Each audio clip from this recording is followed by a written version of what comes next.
Jangan lupa like, komen, dan share YouTube TVRI Bengkulu dan nyalakan loncengnya ya.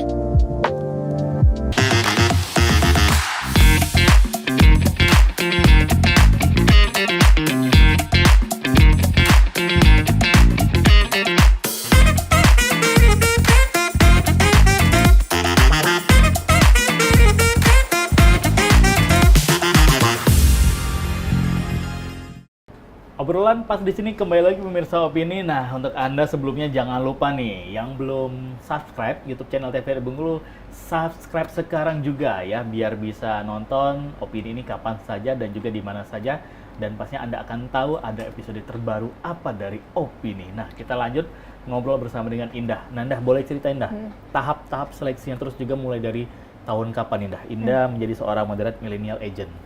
Kalau saya itu di tahun 2023. Oke, 2023. Tetapi kalau untuk seleksinya itu sudah dari tahun 2022 sampai 2025.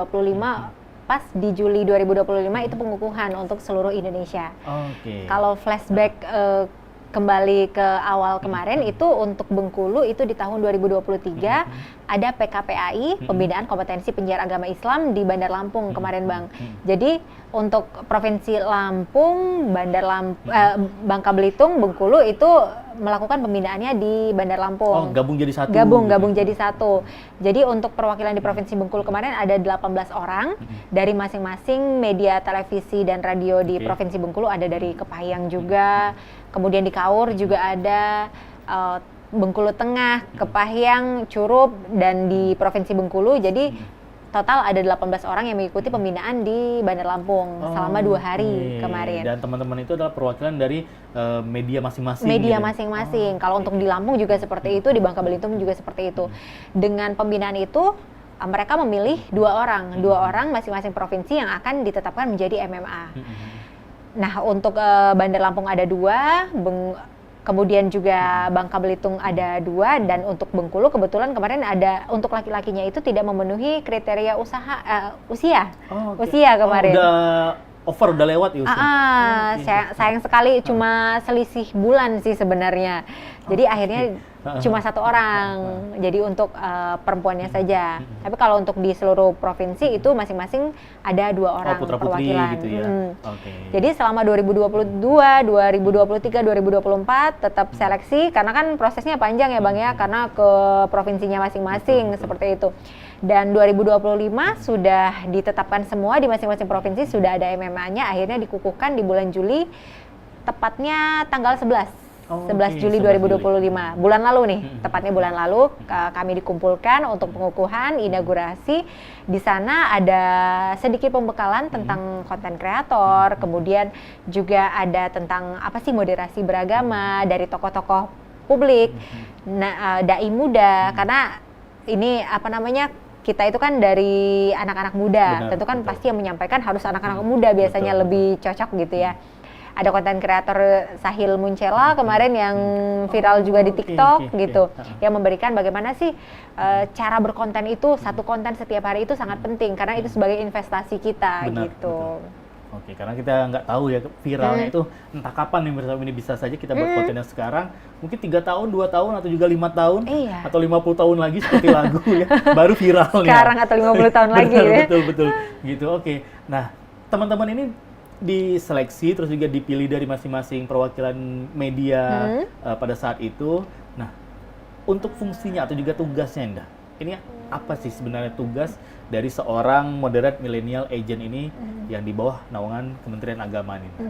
Simpelnya kita itu bikin konten Bang. Oh, bikin konten? Masing-masing daerah, masing-masing provinsi itu bikin konten per bulannya tentang budaya Islam. Karena kalau misalnya kita lihat di masyarakat gitu ya, oh duta Kementerian Agama, berarti agamis dong gitu. Nah itu dia. Kenapa nggak milih orang-orang yang latar belakangnya dari pesantren, dai gitu ya, atau ustadz gitu. Kenapa harus dari penyiar, konten kreator? Karena yang mereka juga mengakui bahwa untuk yang berbicara tentang agama, itu sudah ada tokohnya sendiri, tokoh agama yang tentunya emang expert di bidangnya.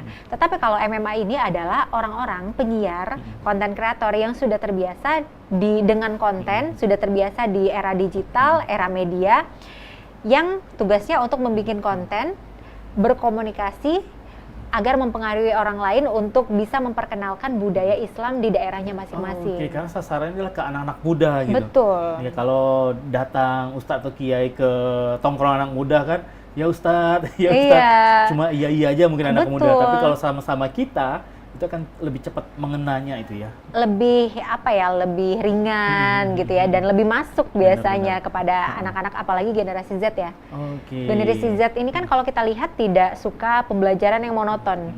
Yang pastinya mereka pengennya yang dikemas secara menarik, yang tidak monoton itu aja, dan Oke. kemudian juga informasinya juga jangan flat gitu. Betul. Dan juga berbau entertain atau juga hiburan. Entertain gitu, hiburannya. Teman-teman ini direkrut dengan background penyiar radio, terus juga orang-orang entertainment gitu ya. Oke, makanya dari segi pelatihan, pembekalan pun juga ada content creator diundang, Iya. terus juga ada ustadz diundang situ. Dai muda Dai gitu. muda di situ. Oke. Nah, Indah di sini kan dituntut untuk membuat konten nih seputar bagaimana seputar perkembangan budaya dan juga agama di daerah masing-masing. Indah dari Bengkulu. Nah, Indah pada saat itu membuat seputar apa ini, Indah?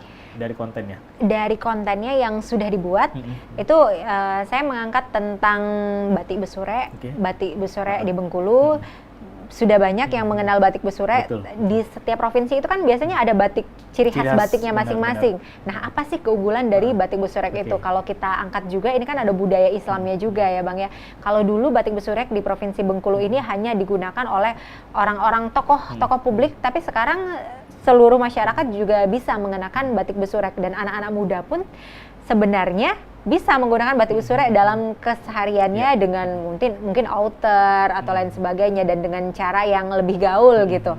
Kemudian juga mengangkat tentang Masjid Jami Bengkulu yang tentunya ini kan Soekarno dulu ya. Arsitekturnya adalah Presiden Republik Indonesia pertama. Dan memiliki nilai-nilai agama juga di sana. Kemudian rumah kediaman Fatmawati, kita tahu bahwa Fatmawati ini adalah sosok perempuan yang lemah lembut, yang pastinya berwibawa, dan tentunya menjadi kebanggaan dari gadis-gadis di Provinsi Bengkulu. Kemudian juga mengangkat terkait mengenai Brendo yang baru, Brendo Kota Bengkulu. Kenapa mengangkat itu? Karena Brendo Kota Bengkulu ini kan menjadi terasnya orang Bengkulu. Brendo kan artinya teras ya Bang ya. Benar. Terasnya orang Bengkulu. Kenapa sih diangkat itu, nilai agamanya seperti apa? Diangkatnya itu karena Brendo itu kan berdampingan dengan Masjid At-Taqwa. Benar. Tetapi tidak semua umat muslim saja yang boleh ke Brendo itu, tetapi untuk umat-umat yang lainnya, agama apapun itu boleh datang ke sana, menjadi wisata toleransi juga untuk umat beragama di Provinsi Bengkulu.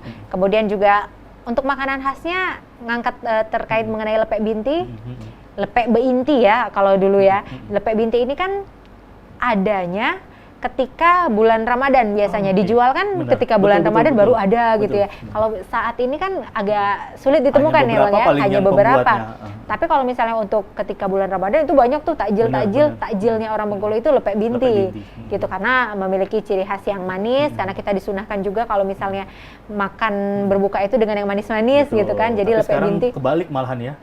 Yang manis kenapa? belum tentu setia kadang. Iya sih sebenarnya. Oke, lanjut dah silakan. Oke. Jadi budaya-budaya itu yang diangkat. Tabut, festival Tabut juga pernah dibikin video, karena ketika bikin video itu kan mereka membatasi durasinya jangan terlalu lama. Durasinya itu 1 menit sampai 2 menit aja. Oke, sudah ada ketentuannya berarti? Sudah ada ketentuannya, karena targetnya adalah anak muda. Anak muda kan nggak mau ya terlalu panjang. Oke, nonton yang sampai berjam-jam apa ini gitu. Jadi hook video di awalnya itu apa yang bikin menarik orang untuk menonton. Setelah itu ada pesan-pesannya, ada inti-inti dari sananya gitu. Oke, jadi itu video singkat sih. Video singkat. Jadi teman-teman memang bisa dikatakan adalah berkampanye gitu ya, mensosialisasikan dan juga menginformasikan juga untuk ke semua orang tentang budaya-budaya Islam di daerah masing-masing gitu. Nah, obrolan lebih lanjut pemirsa Opini, kita akan ngobrol-ngobrol lebih lanjut lagi pastinya, dan jangan kemana-mana, obrolan pas di sini akan kembali lagi hanya untuk Anda.